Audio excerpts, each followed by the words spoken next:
we have tried to provide a platform where they can paint and sculpt. And I think this ambience is very conducive to inspiring them to do those artworks. We shall make every effort to help the artists in selling their works. And believe you me, they are really reasonably priced, which is not just a bait, it's true. It's honestly true. Today's article in the Midday covered that part of it, and I think I'm going to have the wrath of all the art galleries in Mumbai on me, because the journalist has written 33% commission goes to the art gallery. And in the past 10 months, there have been no exhibitions, no museums, no shows. And the other thing is art galleries take the works on consignment basis. So you get your money as and when.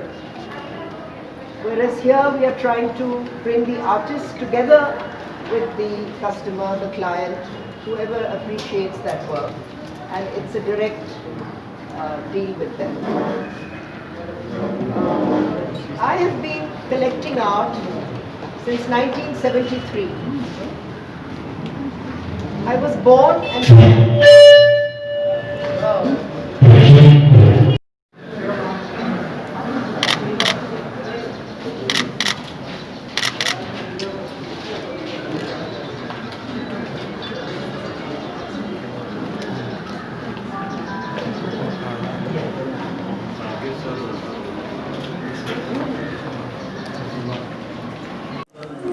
ये नियोजन तो हमने हमारी जो secular movement की organisation है ये तो बहुत सालों से चल रही है। तो हमने वो ऑर्गेनाइजेशन में जब काम करते करते सोचा कि जो भी कलाकार है उनको कुछ प्लेटफॉर्म देना ज़रूरी है। हमने इंडिया के अंदर देख लिया कि आर्टिस्ट लोगों के लिए कहीं प्लेटफॉर्म और स्पेस नहीं दी जा रही है, तो हमें लगा कि ये देना ज़रूरी है। हमारे सेकुलर मूवमेंट के अध्यक्ष है गौतमपुत्र कामले सर, उन्होंने सोचा कि अपन ये सेकुलर मूवमेंट में आर्टिस्ट लोगों को स्थान देना ज़रूरी है। तो फिर आर्टिस्ट लोगों के साथ में कुछ मीटिंग्स लेके, जो हमारे जो सीनियर अभी जो इंटरव्यू जो जिन लोग जो हो गई, जो हमारे सीनियर प्रोफेसर्स वगैरह है, अच्छे अच्छे आर्टिस्ट लोग हैं, वो सब लोगों की चर्चा हो गई और चर्चा में हमने एक विंग निकाली। उसके अंदर सेकुलर मूवमेंट क्या है, और सेकुलर आर्ट मूवमेंट, और सेकुलर आर्ट मूवमेंट हमारी चल रही है बहुत सालों से। तो सेकुलर आर्ट मूवमेंट के कलाकारों के लिए वर्कशॉप हमने ले लिया था। तो पहला वर्कशॉप हमारा पाँचगनी में हुआ था। वहाँ पे उनको एक सब्जेक्ट दिया था, जो भारत के अंदर अस्वस्थ वर्तमान है उसमें आप क्या लिखना है वो लिखिए, आप अपनी भूमिका बताइए। तो अस्वस्थ भारतीय वर्तमान का एक वर्कशॉप होने के बावजूद उन्होंने जो पेंटिंग्स निकाली, वो पेंटिंग्स का हमने ऑल ओवर महाराष्ट्र में एग्जीबिशन किया। उसका ओपनिंग कोल्हापुर में हुआ था। प्राध्यापक एन डी पाटिल सर आए थे ओपनिंग के लिए, बड़े बड़े आर्ट इसमें से फेस्टिवल में से लोग आए थे, आर्ट के कुछ जाने माने लोग भी थे उसमें। उसके बाद में फिर महाराष्ट्र के अंदर पहली बार डॉक्टर बाबा साहेब अम्बेडकर को 6 दिसंबर को अभिवादन जो किया, तो आर्टिस्ट लोग ने कला के माध्यम से अभिवादन पहली बार हुआ। उसके बाद में हमने दीक्षा भूमि में अभिवादन किया। ये हमारे जो एग्जीबिशन चलने लगे तो महाराष्ट्र के अंदर बहुत सारा अच्छा प्रतिसाद मिला, बहुत सारे आर्टिस्ट जुड़ गए, और हमारे आर्टिस्ट लोग ने पेंटिंग के जरिए जो संदेश दिया लोगों के लिए, वो संदेश हम बाकी लोगों ने जितने भी आज तक जितने प्रोग्राम किए, वो प्रोग्राम से ज़्यादा इफेक्टिव ये था। तो हमने सोचा कि एक पेंटिंग बहुत कुछ बोल देता है, जो दुनिया में जो बताया है पिकासो ने, गुर्निका का जो पोर्ट्रेट था, सेम हमने वो थिंक ले लिया और हमने प्लेटफॉर्म देना चालू किया। फिर बाद में हमारा दोबारा एक बड़ा वर्कशॉप हो गया। ये अपने एजेंडा लेनी है, उसको 200 साल हो गए। 200 साल के बाद में उसको वहाँ पे वर्कशॉप करना जरूरी था। तो फिर हमने वो तय कर लिया, हमारे सब आर्टिस्ट लोग को हमने आह्वान किया कि अपने को वर्कशॉप करना है। उनको एक सब्जेक्ट दे देता, उधर सब्जेक्ट अलग दे दिया कि इंडिया के अंदर भारत में जो क्रांति और प्रतिक्रांति जो हो गई वो सब्जेक्ट दे के हमने वर्कशॉप किया। वहाँ पे तो इंडिया के 9 राज्यों के कलाकार आए थे। बढ़िया प्रोग्राम, और बराबर वो अजेंडा के वहीं पे हुआ प्रोग्राम। तो 3 दिन का वर्कशॉप था। वही वर्कशॉप में से जो पेंटिंग हुआ, आज तक जितने भी वर्कशॉप हो गए, हमारे कलाकार इतने बड़े योगदान दे रहे कि उन्होंने पूरा पेंटिंग्स वो सेकुलर आर्ट मूवमेंट को दान दे दिया है। उसका ही हम एग्जीबिशन लगा देते। तो ये जितने दिन अभी ये चल रहा था उसमें, उसके बाद में ये लॉकडाउन आ गया। तो लॉकडाउन के अंदर सब कलाकार, जैसे बड़े बड़े उद्योगपति परेशान थे, तो ये कलाकार भी परेशान ही थे। तो उनको कुछ ना कुछ देना जरूरी था। तो हमको एक ज्वाली आर्ट अड्डा का एक नया कंसेप्ट मिला, नया प्लेटफॉर्म मिला। तो हमने सोचा कि ये प्लेटफॉर्म से फिर अपना आर्टिस्ट लोग को यहाँ पे लाना और वो एग्जीबिशन करना, और कुछ ऐसे ये पीरियड में उनको कुछ ना कुछ राहत मिलेगी, इसलिए हमने ये प्रोग्राम अरेंज किया और उसको अच्छा से उत्तम सा प्रतिसाद मिल रहा है। सर, हमारे चैनल के माध्यम से जितने और भी कलाकार हैं जिनको प्रचार नहीं हो पा रहा है, तो उनको जुड़ने के लिए क्या कहना चाहोगे? हमारा कहना यही है कि हमारे जो भी सेकुलर आर्ट में काम करने वाले कलाकार हैं, सबके लिए हमारा ओपन है। मगर हमारा थिंक है, एक ही थिंक है। हम सोचते हैं कि सेकुलर आर्ट मूवमेंट जो करे, हमारा हर एक प्रोग्राम इंडिया के कॉन्स्टिट्यूशन के तहत होता है। जिसको कॉन्स्टिट्यूशन मान्य है वो लोग हमारे साथ में जुड़े और कॉन्स्टिट्यूशन के तहत समाज की सेवा करे, साथ साथ में अपना खुद का डेवलपमेंट करे। ये जरिए से जिसको आना है उसके लिए हमारा प्लेटफॉर्म ओपन है। It feels amazing because during COVID times, of course, everything was shut, and it takes a lot of courage to get together and just come back with a force. And during COVID times, I realized the importance of art and importance of staying indoor. So now that people like to redecorate their house and like to do all these things for their house and little things here and there, I'm sure they're going to realize art even more. So, since you bring up lockdown and everything, is there any sort of art or arty pursuit that you picked up? So during lockdown, I did something. I'm not a very arty person, but I really appreciate art. So during lockdown, I was really bored of my white walls. So I just took up some paint and stamped it with my 5 fingers, and it looked like an art piece. It looked really nice. At least for me, it was a beginning of being artistic. So yeah, it was a great start. Coming back to the show, we hear there are live portraits happening here. Yeah. And there is somebody who is also an handicapped and who's done a beautiful job. Yes. So, did you also sit for it?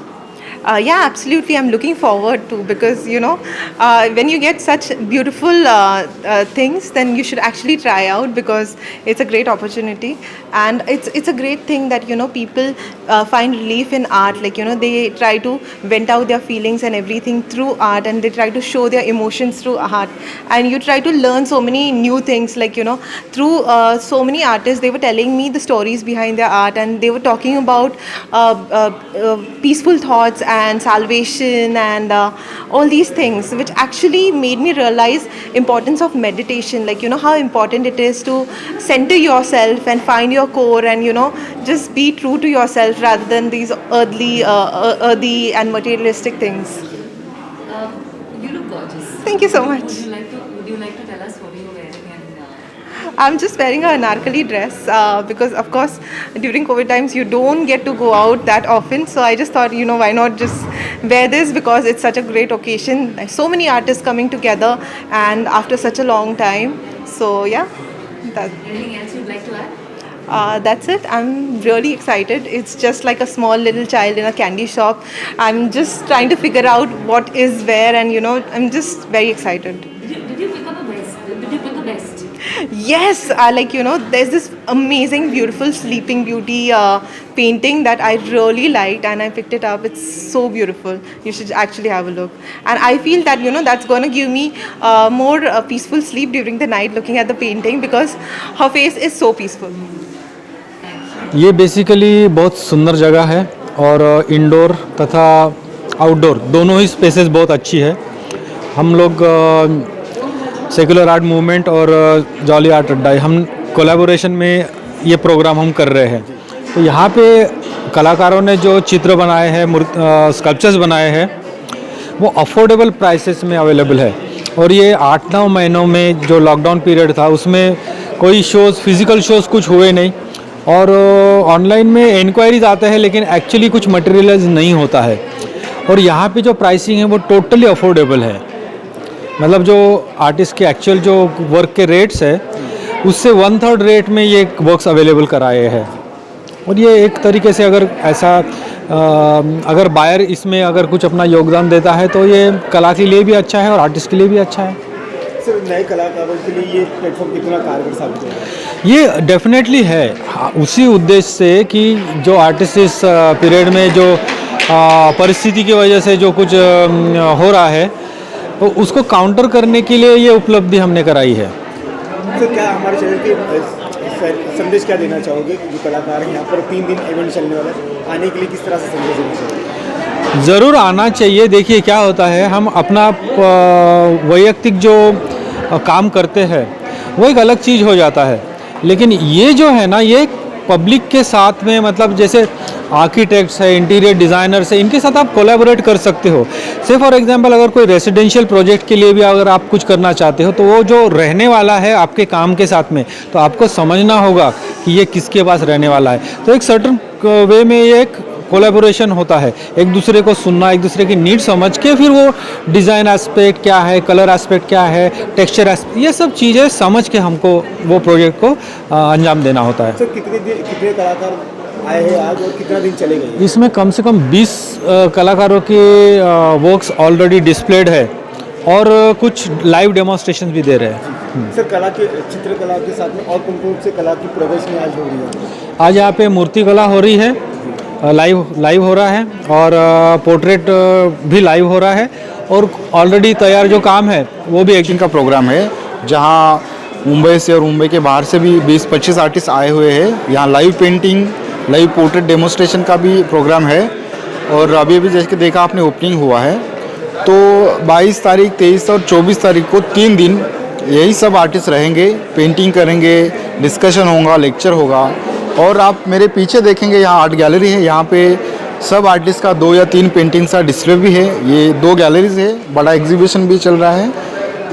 जे के professor Moggallana Shravasti sir, उनका solo show भी चल रहा है। तो काफ़ी बड़ा ये प्रोग्राम है, इसमें बहुत सारी एक्टिविटीज़ है। सुबह सेलिब्रिटी आके भी विज़िट किए हैं, तो काफ़ी अच्छा रिस्पॉन्स भी है। कुछ लोगों का सेल भी हुआ है काम। जो पर्पज़ था हमारा कि यहाँ से कुछ सेल हो जाए, कुछ पैसा आर्टिस्ट के लिए फंड रेज हो जाए, काफ़ी हद तक वो सफल होता दिख रहा है। तो हमें खुशी है ये सब हो रहा है। आर्टिस्टों से क्या, हमारे चैनल के माध्यम से क्या कहना चाहोगे कि किस तरह से ये? हाँ, ये जो आर्ट एक्टिविटी या फिर जो सेंटर शुरू करने का उद्देश्य ये है कि जो भी आर्टिस्ट नीडी आर्टिस्ट है, वो सब इस जगह का अपने उपयोग करे। जिसको भी आर्ट वर्कशॉप्स लेना है, जिसको भी आर्ट क्लासेस लेना है, वो आके यहाँ हमसे अप्रोच करे। इस जगह का वो इस्तेमाल करके यहाँ कुछ प्रोग्राम प्लानिंग कर सकते हैं। तो जो भी चाहते हैं कि उनको कुछ यहाँ प्लेटफॉर्म वो इस्तेमाल करना चाहते हैं, तो वो यहाँ आके हमसे संपर्क करे और इस जगह का इस्तेमाल करें। तो आर्ट का प्रसार भी होगा और उनके लिए भी कुछ एक प्लेटफॉर्म मिलेगा, जो आज बहुत ज़रूरी है।